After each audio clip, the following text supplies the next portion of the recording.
Hello students, welcome to Magnet Brains Hindi medium. मैं आपकी अपनी प्रज्ञा गुप्ता लेकर आ गई हूँ एक बार फिर एक नया पाठ, जो कि है कक्षा 7 यूपी बोर्ड हिंदी पुस्तक मंजरी का स्कूल मुझे अच्छा लगा। ये सुनते ही, ये वाक्य सुनते ही एक बड़ी खुशी का अनुभव मुझे हो रहा है, क्योंकि चाहे स्कूल आपका हो या मेरा हो, हर किसी के लिए ये बड़ी ही सुहानी यादें लिए हुए होता है और हर किसी को अपना स्कूल बहुत पसंद भी होता है। इस पाठ की जो लेखिका हैं वो हैं तेत्सुको कोरिया नागी, और इस पाठ के अंतर्गत हम पढ़ेंगे लेखिका परिचय और साथ में पाठ का सार। तो देखते हैं ये पाठ हमसे क्या कहता है। लेखिका परिचय। तेत्सुको कोरियानागी एक जापानी लेखिका हैं। आपको इनके नाम से ही लग रहा होगा, नाम थोड़ा हमारे भारतीय नामों से ज़रा हटके है। तो इनका जो नाम है वो क्या है, जापानी नाम है, क्योंकि एक जापानी लेखिका है। इनका जन्म 9 अगस्त 1933 में टोक्यो में हुआ था। टोक्यो नाम काफ़ी फेमस है। इनके पिता एक सम्मानीय वायलिन वादक थे। वायलिन एक इंस्ट्रूमेंट होता है, एक वाद्य यंत्र होता है, और वादक यानी उसको बजाते थे, जो उसमें माहिर थे। इन्होंने टोक्यो कॉलेज से ग्रेजुएशन किया। इनकी पुस्तक तोत्तो-चान विश्व प्रसिद्ध कृति है, यानी आपको सिर्फ कक्षा 7 में ही नहीं बल्कि कई अन्य कक्षाओं में भी इनकी इस कहानी के कुछ अंश पढ़ने को मिल जाएंगे, जिसका दुनिया में अनेक भाषाओं में अनुवाद भी हो चुका है। यानी आप कई भाषाओं में भी इनकी इस कहानी को पढ़ सकते हैं। यहाँ दिया गया पाठ इस पुस्तक का ही एक अंश है, यानी जो एक तोत्तो-चान एक बड़ा इनकी जो काव्य कृति है, इनकी विश्व प्रसिद्ध कृति है, उसका एक छोटा सा अंश यहाँ पर प्रस्तुत किया गया है। आइए देखते हैं ये पाठ हमसे क्या कहता है। प्रस्तुत पाठ में लेखिका ने वर्तमान स्कूलों की शिक्षा पद्धति, यानी कि वर्तमान स्कूलों की जो शिक्षा पद्धति है, अभी जो न्यू एजुकेशन ट्रेंड चल रहा है, उस पर एक करारी चोट करते हुए बच्चों के लिए उसे व्यवहारिक बनाने की बात कही गई है। जाहिर सी बात है कि जो स्कूल हैं वो बच्चों के लिए होते हैं और वो बच्चों के लिए काफ़ी व्यवहारिक और फ्रेंडली होने चाहिए। तो देखें ज़रा कि ये लेखिका जो हमारी हैं वो इस विषय पर क्या कह रही हैं। शुरू करते हैं अपना पाठ।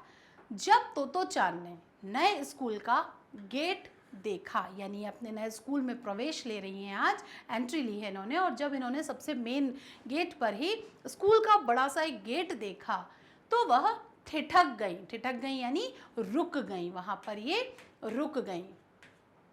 अब तक जिस स्कूल में वे जाती रही थी, यानी अभी तक ये जिस क्लास में जिस स्कूल में पढ़ रही थी, वहाँ का गेट सीमेंट के 2 बड़े खंभों से बना था। ज़्यादातर गेट इस तरीके से बने होते हैं ना, जो मेन गेट होता है आपका, वो कुछ इस तरीके से बना होता था।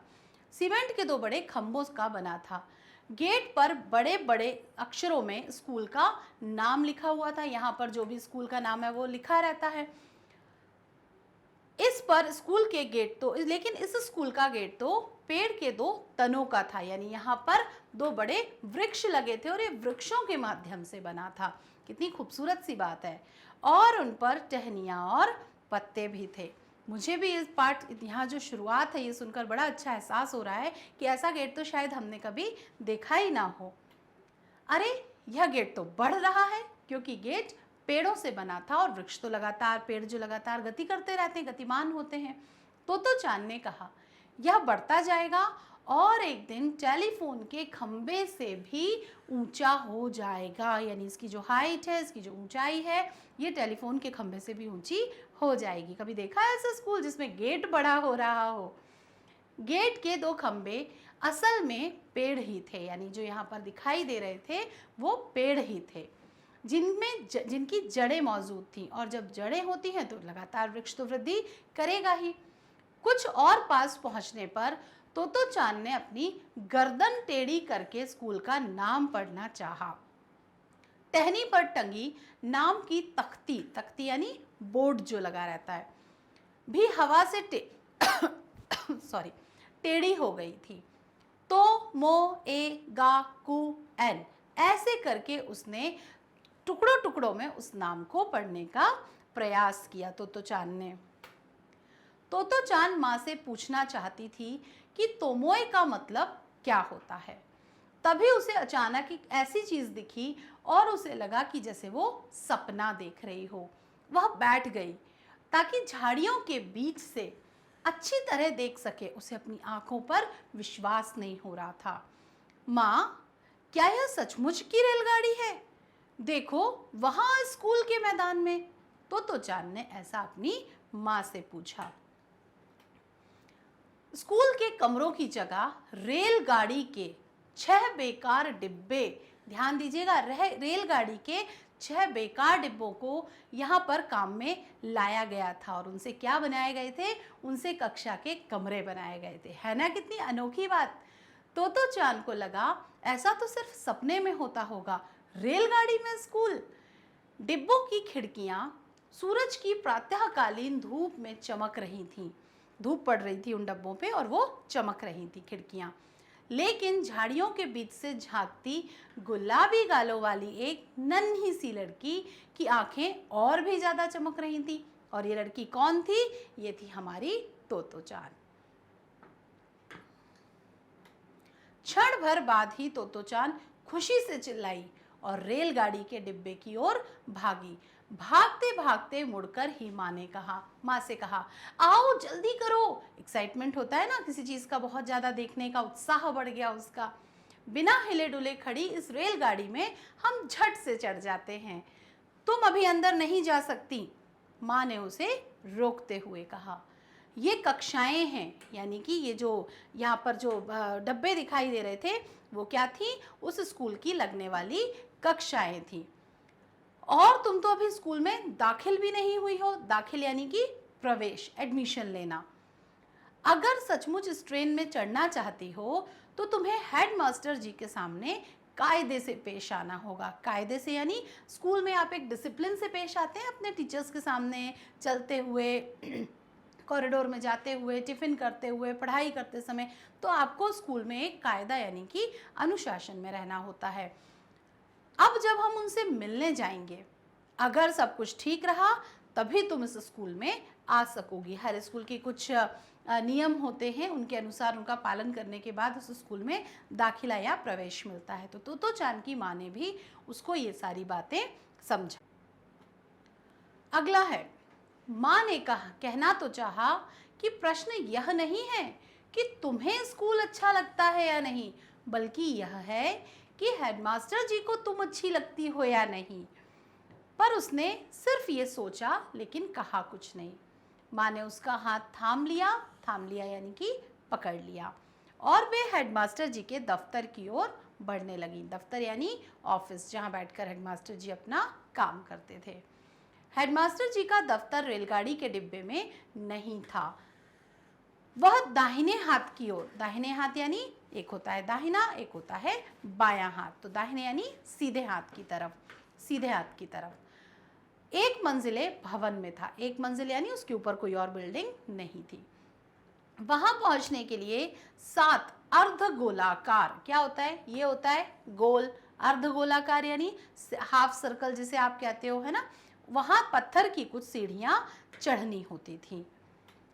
तो चांद माँ से अपना हाथ छुड़ाकर, माँ हाथ पकड़ी हुई थी, उसने हाथ छुड़ाया और सीढ़ियां चढ़ने लगी। अचानक वह रुकी और मुड़ी। क्या हुआ? माँ ने पूछा। मन में भय था कि कहीं तो चांद ने स्कूल के बारे में अपना विचार तो नहीं बदल लिया। यानी आते समय तो उसे बहुत ज़्यादा एक्साइटमेंट था, बहुत ज़्यादा उत्साह था स्कूल को लेके, लेकिन हो सकता है माँ को ऐसा लगा कि कहीं तो चांद ने अपना इरादा बदल तो नहीं लिया। सबसे ऊपरी सीढ़ी पर खड़ी तो चांद गंभीरता से फुसफुसाई, यानी धीरे धीरे बोली, जिनसे हम मिलने जा रहे हैं ना, वे ज़रूर स्टेशन मास्टर होंगे। यानी ये बात उसने पूरी गंभीरता के साथ, मतलब एकदम सिंसियर होकर कही उसने। माँ धीरज वाली थी, साथ ही साथ मजाक करना भी आता था। एक स्वभाव होता है ना, कभी कभी हास्य विनोद भी करना चाहिए और कभी कभी थोड़ा गंभीर भी होना चाहिए। ये सबसे अच्छा स्वभाव होता है। वह झुकी, अपना चेहरा तो चांद के पास ले गई, अपना जो चेहरा है बात सुनने के लिए उसके पास ले गई और फुसफुसाई, क्यों? तोतो चान ने धीरे से कहा, तुमने कहा था ना कि वे हेडमास्टर हैं, पर अगर वे इन सारे रेलगाड़ी के डिब्बों के मालिक हैं तो वे स्टेशन मास्टर ही हुए ना। यानी स्टेशन मास्टर कौन होता है? जिसके पास बहुत सारी ट्रेन और डब्बे होते हैं। तो उसे ऐसा लगा कि इतने सारे डब्बों के अगर वो मालिक हैं तो वे स्टेशन मास्टर ही हुए। ठीक है।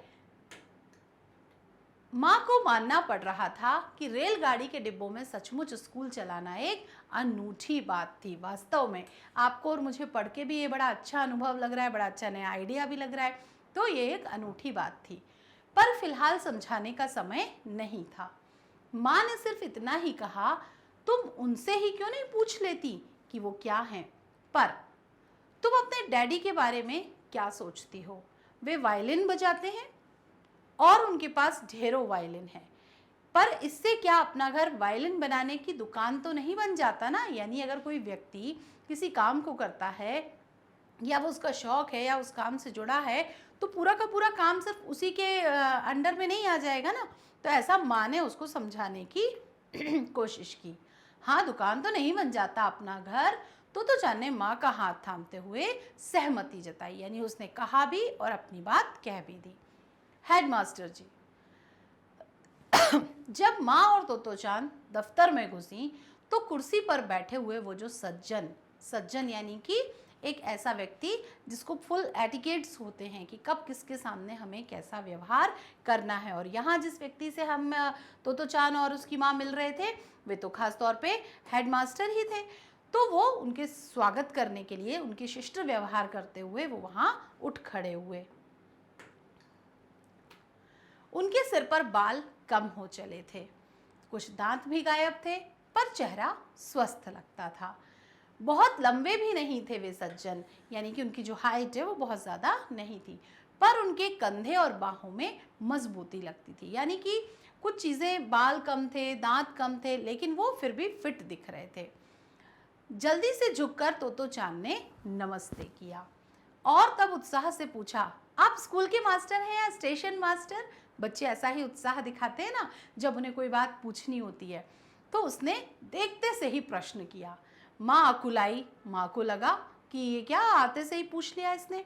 इसके पहले कि वो कुछ सफाई देती, सज्जन हंस पड़े और बोले, मैं इस स्कूल का हेडमास्टर हूँ। तोतो चान की खुशी का ठिकाना ना रहा। एक मुहावरा भी है, मतलब वो खुशी से झूम उठी। मुझे बहुत खुशी हुई, उसने कहा, क्योंकि मैं आपसे कुछ मांगना चाहती हूँ और मैं आपके स्कूल में पढ़ना चाहती हूँ। हेडमास्टर जी ने तोतो चान को कुर्सी पर बैठने को कहा और फिर माँ की ओर मुड़कर बोले, आप घर जा सकती हैं। मैं तोतो चान से कुछ बात करना चाहता हूँ। शायद वो इंटरव्यू ले या कुछ सवाल जवाबों का सिलसिला हो। तो उन्होंने कहा, मैं तोतो चान से कुछ बात करना चाहता हूँ। क्या बात करना चाहते थे वो? तोतो चान को थोड़ी सी उलझन हुई, पर उसने सोचकर देखा तो लगा कि सामने बैठे सज्जन से बात करना उसे बुरा नहीं लगेगा। यानी वो सज्जन भी उसको ऐसे लगे कि इनसे बात करना रुचिकर होगा, इंटरेस्ट आएगा उसको आ गया। तो मैं इसे आपके पास छोड़े जा रही हूँ। माँ ने कहा, ठीक है, इसको दफ्तर में अपने रखिए, आप बातचीत कर लीजिए। माँ ने कहा और दफ्तर से निकलकर दरवाज़ा बंद कर दिया। हेडमास्टर जी ने एक कुर्सी खींची, यानी अब वो अपनी मेन जो चेयर थी वहाँ से उठ के इस तरफ आकर बैठ गए और तोतो चान की कुर्सी के सामने रखी। जब वो दोनों आमने सामने बैठ गए तो उन्होंने कहा, अब तुम मुझे अपने बारे में सब कुछ बताओ, कुछ भी जो तुम बताना चाहो, यानी जो भी बात तुम करना चाहती हो अपने बारे में तुम, यानी कि जिसे हम कह सकते हैं खुद का परिचय देना या सेल्फ इंट्रोडक्शन जिसे आप कहते हैं, वो तोतो चान का उन्होंने मांगा। जो भी मुझे अच्छा लगे वह बताऊं, ऐसे एक्साइटमेंट के साथ तोतो चान ने उनसे पूछा। तोतो चान ने सोचा था कि ये एक इंटरव्यू टाइप का होगा कि वो कुछ सवाल पूछेंगे, ये जवाब देगी, फिर वो कोई सवाल पूछेंगे, पर यहाँ तो बिल्कुल विपरीत हो रहा था। उससे कहा गया कि वो किसी भी चीज़ के बारे में कुछ भी बोल सकती है। तो उसे बड़ा अच्छा लगा, यानी बोलने की स्वतंत्रता दी गई उसको कि आप जो चाहें वो बोल सकती हैं। पर वह अपनी पूरी ताकत से बोलती गई। उसने हेडमास्टर जी को बताया कि वे जिस ट्रेन से चढ़कर वे आए थे वह कितनी तेज़ चल रही थी। यानी वो एडमिशन कराने के लिए जब अपने घर से लेके यहाँ तक आई थी तो वो जिस ट्रेन का प्रयोग उन्होंने किया उसकी स्पीड बहुत तेज़ थी, वो बहुत तेज़ चल रही थी। उसने बताया कि उसने टिकट बाबू से क्या कहा था। क्या कहा होगा, सोचते रहिए। उसने टिकट बाबू से कहा कि वे उससे टिकट ना लें, पर उन्होंने उसकी बात नहीं मानी। उसने बताया कि उसे दूसरे स्कूल की, जो जहाँ अभी वो प्रीवियसली पढ़ती है, वहाँ की शिक्षिका कितनी सुंदर है, अबाबिल का घोंसला कैसा होता है, उसका भूरा कुत्ता रॉकी कैसे कैसे करिश्मे दिखाता है। उसने बताया कि वह कैंची मुंह में डालकर उसे चलाया करती है, कैंची जो होती है उसे मुंह में डालकर उसे चलाया करती है, पर उसकी शिक्षिका ने उसे ऐसा करने से मना किया। टीचर्स होते ही आपको सिखाने के लिए, तो जब वो कैंची को मुंह में डालती थी तो ज़बान कट सकती है, कहीं और चोट लग सकती है, वो तो हानिकारक है, धारदार चीज़ है। तो उसकी शिक्षिका उसको ऐसा करने से मना किया करती थी। ये बात भी तोतो चान ने बताई, क्योंकि उसे डर था कि कहीं तोतो चान की जीभ ना कट जाए, जो बात मैंने भी अभी आपको बताई। पर फिर भी वह वैसा करती थी। उसने बताया कि वह नाक कैसे सिनक लेती है। ये नन्ही नन्ही सी जो मासूमियत भरी बातें हैं वो तोतो चान यहाँ बैठकर अपने जो हेडमास्टर हैं उनको बता रही थी। और क्योंकि उसकी बहती नाक अगर उसकी माँ देख लेती तो वो उसे डांट लगाती थी, यानी सिनक लेती थी मतलब ऊपर की तरफ खींच लेती थी या फिर उसको नीचे की तरफ ढकेल देती थी। तो शायद वो दोनों ही काम ऐसे थे जो माँओं को पसंद नहीं आते। उसने बताया कि उसके पापा कितने अच्छे तैराक हैं, तैराक यानी स्विमर, और तो और वे गोता भी लगा सकते हैं। गोता मतलब डाई लगाना, पानी में कूद कर और फिर वापस ऊपर की तरफ उठकर आना। वह लगातार ये सारी बातें बोलती गई। हेडमास्टर जी कभी हंसते, कभी सिर हिलाते और कभी कहते, अच्छा फिर। देखिए, सुनने वाले को भी उत्साह अपना बना के रखना चाहिए, तभी तो बात सुनाने वाले को मजा आएगा। तो हेडमास्टर जी जो थे वो तोतो चान का बोलने का उत्साह कम नहीं करना चाहते थे, इसलिए वो भी एक्साइटमेंट बढ़ाने के लिए अच्छा कैसे, क्यों, अच्छा ऐसा हुआ था, तो इस तरीके की बातों से बात को बढ़ाने का प्रयास कर रहे थे। तोतो चान इतनी खुश थी कि वो आगे लगातार बोलती जा रही थी, बोलती जा रही थी। बोलते बोलते आखिर उसके पास एक क्षण ऐसा आया कि उसके पास बोलने के लिए कुछ भी नहीं बचा। मतलब उसको ऐसा लगा कि अब मैंने सारी बातें इनको सुना दी। अब उसका मुंह बंद था। वह अपने दिमाग पर जोर डाल रही थी और सोच रही थी कि आगे क्या कहें, यानी कोई ऐसी बात तो, ऐसी घटना या ऐसी चीज़ तो नहीं रह गई है जो मैं अभी बता नहीं पाई, क्योंकि उसके पास मौका था अभी। मुझे मुझे और कुछ बताने को तुम्हारे पास कुछ है भी नहीं, हेडमास्टर जी ने पूछा। है भी या नहीं? ऐसे में चुप रहना कितने शर्म की बात है। यानी उसको बड़ा ऐसा लगा कि मतलब मैं अपनी बात का जवाब यहाँ पर दे नहीं पा रही हूँ, कुछ बोल नहीं पा रही हूँ मैं, ठीक है, तो कितने शर्म की बात है। तो चांद ने सोचा, कितना अच्छा मौका है, क्या वह किसी चीज़ के बारे में कुछ भी बता सकती, कुछ भी नहीं बता सकती। उसके मन ने सोचा। अचानक उसे कुछ सूझा, एक कोई बात उसको अचानक से याद आ गई। हाँ, वह अपनी फ्रॉक के बारे में बताएगी जो उसने पहन रखी है, जो फ्रॉक वो पहन कर आई थी। अब उसके लिए बातों का विषय वही हो गया। उसके ज़्यादातर कपड़े उसकी माँ खुद ही सीती है मतलब सिलाई करके बनाती है उसकी ड्रेस, पर यह फ्रॉक जो वो पहने थी वो दुकान से खरीदी हुई थी। ये बात उसके लिए बहुत विशेष थी और उसे बताने जैसी लगी। जब भी वह दोपहर के बाद स्कूल से घर लौटती है तो अक्सर उसके कपड़े फटे होते थे। माँ को समझ में ही नहीं आता था कि ऐसे कैसे फटे होंगे, यानी माँ समझ ही नहीं पा रही थी कि रोज़ इसके कपड़े कैसे फट जाते हैं।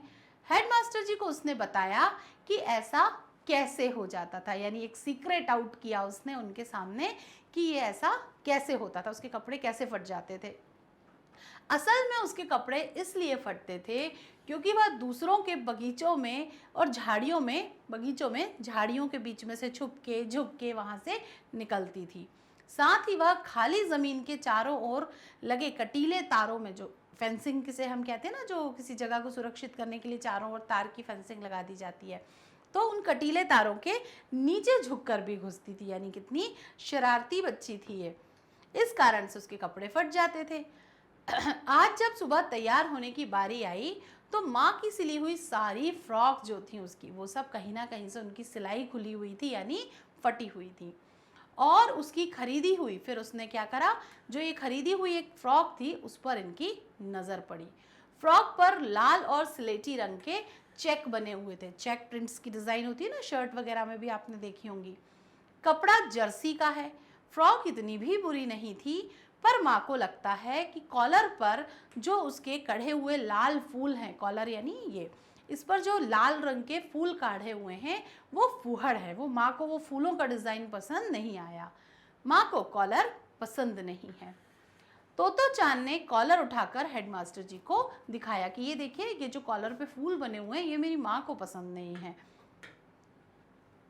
लेकिन इसके बाद खूब सोचने पर तोतो चांद को कुछ और ना सूझा, यानी ये बात उसके दिमाग में आई, अब ये भी सुना दी। अब फिर वही प्रश्न कि अब क्या सुनाऊं। उसे इस बात से कुछ दुख हुआ, लेकिन तभी हेडमास्टर जी उठ खड़े हुए। उन्होंने अपना प्यार भरा हाथ उसके सिर पर रखा और उसके सिर पर रखकर बोले, तुम अब इस स्कूल की छात्रा हो। ठीक यही शब्द थे उनके। और उस समय तोतो चांद को लगा कि जीवन में वो पहली बार किसी ऐसे व्यक्ति से मिली है जो उसे सच में अच्छा लगता हो। यानी मास्टर जी, जो हेडमास्टर जी जो थे, वो तोतो चांद को अच्छे लगे, क्योंकि उनकी बातचीत का जो तरीका था, जो प्रश्न उन्होंने किया या तोतो चांद ने जो उन्हें बताया, तो जिस तरीके से उन्हें सुना, वो सब तोतो चांद को बड़ा अच्छा लगा। असल में इससे पहले किसी ने उसे इतनी देर बोलते नहीं सुना था। और तो और उसे सुनते समय हेडमास्टर जी ने एक बार भी जम्हाई नहीं ली थी। ज़्यादातर क्या होता है, जब हम किसी की बातें सुनते हैं, थोड़ी देर बाद वो बातें हमें बोरिंग लगने लगती हैं या हमारा मन नहीं लगता, तो हम जम्हाइयाँ लेने लगते हैं। तो हेडमास्टर जी ने ऐसा एक बार भी नहीं किया। साथ ही साथ उनके चेहरे पर एक भी बार कोई अरुचि का भाव नहीं आया कि ये क्यों मुझे बोर कर रही है, क्यों मुझे सुना रही है, मेरा मन नहीं लग रहा आप सुनने में और ये बोले जा रही है। तो इस तरीके का कोई भी भाव उनके चेहरे पर नहीं आया। अच्छा वक्ता होना तो बहुत अच्छी बात है, लेकिन एक अच्छा श्रोता होना भी बहुत ज़रूरी है। और यहाँ पर हेडमास्टर जी जो थे वो क्या थे, एक अच्छे श्रोता थे, सुनने वाले थे एक अच्छे। शुरू से अंत तक उन्हें सुनना उतना ही अच्छा लगा जितना कि इसे बोलना लग रहा था। यानी सुनने बोलने वाले का एक्साइटमेंट जो होता है वो कैसे उसको बरकरार रहता है एक्साइटमेंट, जब सुनने वाला भी उसी एक्साइटमेंट के साथ बात सुन रहा हो। इस दिन से पहले या उसके बाद किसी वयस्क ने तोतो चांद की बात इतने लंबे समय तक नहीं सुनी थी। और पिछली शिक्षिका को तो यह जानकर भी आश्चर्य होता कि एक 7 साल की लड़की, तो तोतो चांद की उम्र कितनी थी, 7 साल, लगातार 4 घंटे बोलने का मसाला भी जुटा सकती है। यानी उसके पास इतनी बातें हैं सुनाने के लिए 7 साल की बच्ची के पास कि वो 4 घंटे तक लगातार बोलती रही। हेडमास्टर जी ने के सामने वह अपने आप को कितना सुरक्षित महसूस कर रही थी। वह बहुत खुश थी और हमेशा हमेशा के लिए ही उनके साथ रहना चाहती थी, क्योंकि जो हेडमास्टर जी थे वो बहुत अच्छे श्रोता थे और उसको जो बोलने का मौका उन्होंने दिया, उसके कारण तोतो चांद बहुत अधिक प्रसन्न थी। ये भावनाएं थी तोतो चांद की उस दिन, उस पहले दिन हेडमास्टर सोसाकू कोबायाशी, ये हमारे जो हेडमास्टर जी हैं उनका नाम था, जो आपको याद रखना है, सोसाकू कोबायाशी। सौभाग्य से हेडमास्टर जी की भावनाएं भी तोतो चांद के लिए ठीक वैसी ही थी जैसे वो उनको बहुत अच्छा श्रोता समझ रही थी। जो हेडमास्टर जी हैं उनकी नज़र में तोतो चांद एक बहुत अच्छी वक्ता थी, जो अपनी भावनाएं बहुत अच्छे से व्यक्त कर सकती थी। ठीक है, दोपहर का भोजन। अब हेडमास्टर जी तोतो चांद को वह जगह दिखाने ले गए जहां बच्चे दोपहर का भोजन यानी कि लंच ब्रेक में जाते थे। हम ट्रेन में नहीं खाते, उसने समझाया, उन्होंने समझाया, बल्कि सभागार में खाते हैं। सभागार यानी जहां बहुत सारे लोगों के बैठने का प्रॉपर व्यवस्था होती है। सभागार उन सीढ़ियों के ऊपर था जहां पर तोतो चांद कुछ देर पहले चढ़कर आई थी। जब वे यहाँ पहुंचे थे, बच्चे हल्ला करते हुए, हल्ला यानी शोर, हल्ला यानी शोर। शोर करते हुए मेज व कुर्सियां उठा खिसकाकर उन्हें एक गोल घेरे में लगा रहे थे। वे सभागार के कोने में खड़े बच्चों को देखते रहे। तोतो चान ने हेडमास्टर जी से जैकेट का किनारा खींचा, यानी उनसे बात करने के लिए उनकी जैकेट खींची और पूछा, बाकी बच्चे कहाँ हैं? बस इतने ही हैं जितने यहाँ मौजूद हैं। मौजूद यानी उपस्थित हैं। उन्होंने उत्तर दिया, बस इतने ही। तोतो चान को विश्वास नहीं हुआ। उसके पिछले स्कूल की एक कक्षा में जितने बच्चे थे, केवल उतने बच्चे यहाँ इस समय मौजूद थे, यानी शायद कम बच्चे थे। आपका मतलब है कि पूरे स्कूल में केवल 50 ही बच्चे हैं? तोतो चान को बड़ा आश्चर्य हुआ। हाँ, बस इतने ही, हेडमास्टर जी ने कहा। यहाँ पहले वाले स्कूल से हर चीज अलग है। तोतो चान सोचने लगी, जब भी हम कोई नए स्कूल में दाखिला लेते हैं तो वहाँ चीजें डिफरेंट होती हैं। जब सारे बच्चे बैठ गए तो हेडमास्टर जी ने जानना चाहा कि हर एक बच्चा खाने में समुद्र से और पहाड़ से लाया है कि नहीं, यानी उसके आइटम में कुछ ऐसी चीज समुद्र की या फिर कुछ पहाड़ी चीज है या नहीं। हाँ जी, बच्चों ने अपने अपने डब्बे खोलते हुए एक स्वर में कहा, यानी एक साथ कहा। जरा देखें तो क्या क्या लाए हो तुम लोग? हेडमास्टर जी ने मेजों के घेरे पर एक राउंड लेते हुए, सर्कल लेते हुए कहा। वे हर बच्चे के टिफिन में झांक रहे थे और बच्चे खुशी से किलकारियां मार रहे थे, यानी बच्चों को बड़ी खुशी हो रही थी कि गुरु सर हमारे चेक कर रहे हैं कि क्या लाए हैं, और वो जो लाए थे वो उन्हें बताने का उत्साह भी उनके अंदर था। वाह, क्या मजा है, तो चांद ने सोचा। कुछ समुद्र से और कुछ पहाड़ से का क्या मतलब होगा? कितना अलग है ये स्कूल, पर कितना अच्छा है। उसे तो इसका पता पहले था ही नहीं कि स्कूल में दोपहर का खाना इतने आनंद की बात हो सकती है। जनरली क्या होता है, बच्चे पढ़ाई के बीच में जो ब्रेक मिलता है फटाफट टिफिन खोला और खा लिया, लेकिन क्या लंच टाइम में, ब्रेक टाइम में भी इतना एक्साइटमेंट, इतना मज़ा हो सकता है, वो तो चान यहाँ पहली बार देख रही थी। हेडमास्टर जी हर मेज पर रुककर डिब्बों में झांक रहे थे। ध्यान दीजिए, हर मेज पर रुककर डिब्बों में झांक रहे थे और दोपहर की हल्की धूप उनके कंधों को नहला रही थी, यानी जो हल्की सी धूप है वो उनके शोल्डर पर पड़ रही थी। तो चान का स्कूल जाना। हेडमास्टर जी के यह कहने के बाद ही कि अब तुम भी इस स्कूल की छात्रा हो, तो चान बेसब्री से अगले दिन का इंतज़ार कर रही थी। उसे बड़ा एक्साइटमेंट हो रहा था कि वह अन्य बच्चों की तरह अगले दिन जो भी यूनिफॉर्म है, टिफ़िन है, बुक्स लेकर स्कूल में आए।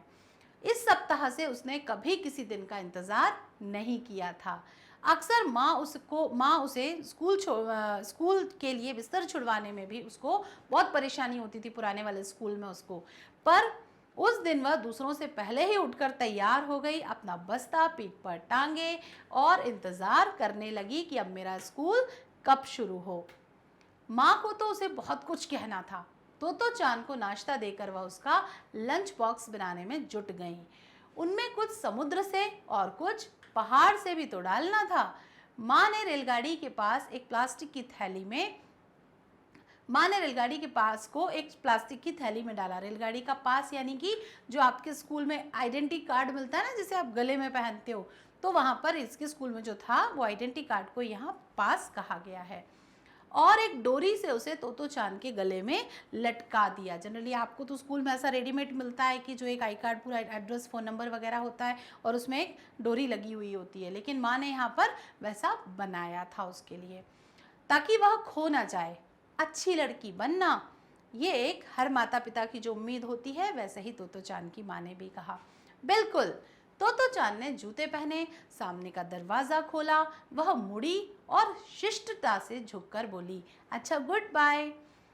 तो चांद को यूं निकलते देख माँ की आंखें बरस भर आईं। बच्चे कई बार स्कूल जाने के लिए रोते हैं और आप विश्वास नहीं करेंगे कि जब आप स्कूल चले जाते हैं तो आपके मम्मी पापा को भी कई बार दुख होता है कि कितनी सारी देर के लिए आप चले गए, घर में बुरा लग रहा है, सूना लग रहा है। तो शायद ऐसी ही किसी भावना के साथ तो चांद की माँ की आंखों में भी आंसू आ गए।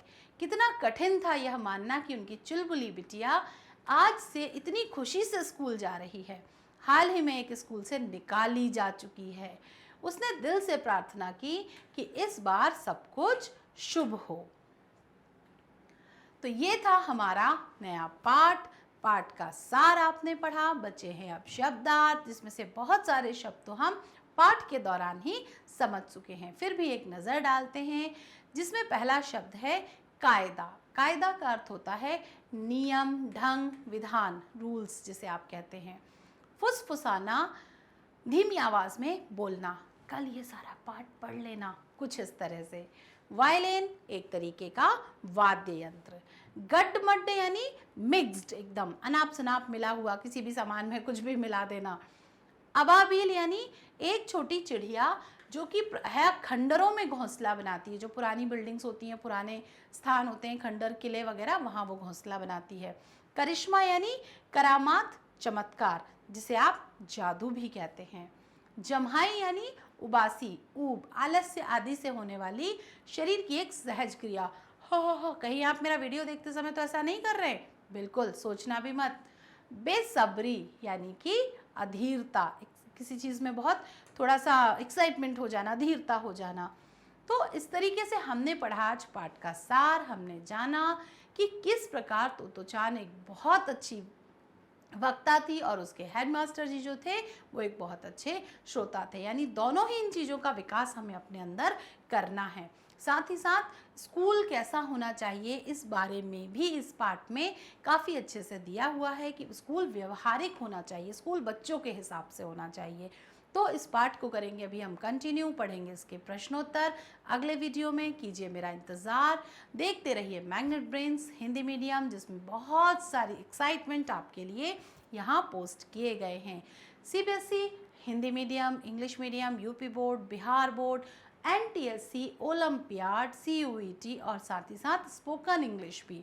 आप हमसे जुड़ सकते हैं फेसबुक, इंस्टाग्राम, ट्विटर और टेलीग्राम से। बुक्स और ई बुक्स का भी यहाँ पर एक बहुत बड़ा खजाना आपके लिए है, जिसे पाने के लिए डिस्क्रिप्शन बॉक्स में दी गई लिंक पर आप जब क्लिक करेंगे आपके सामने खुलेगा एक गूगल फॉर्म को फिल कर दीजिए। टीम आपसे संपर्क करेगी और मटेरियल जो भी आवश्यक है वो आपके घर पहुँचा देगी। देखते रहिए मेरे वीडियोस, सीखते रहिए कुछ नया, करिए मेरा जल्दी से इंतज़ार। मैं जल्दी ही आपके सामने फिर से आ रही हूँ प्रश्नोत्तर लेकर। तब तक के लिए रखिए अपना ख्याल। Bye bye.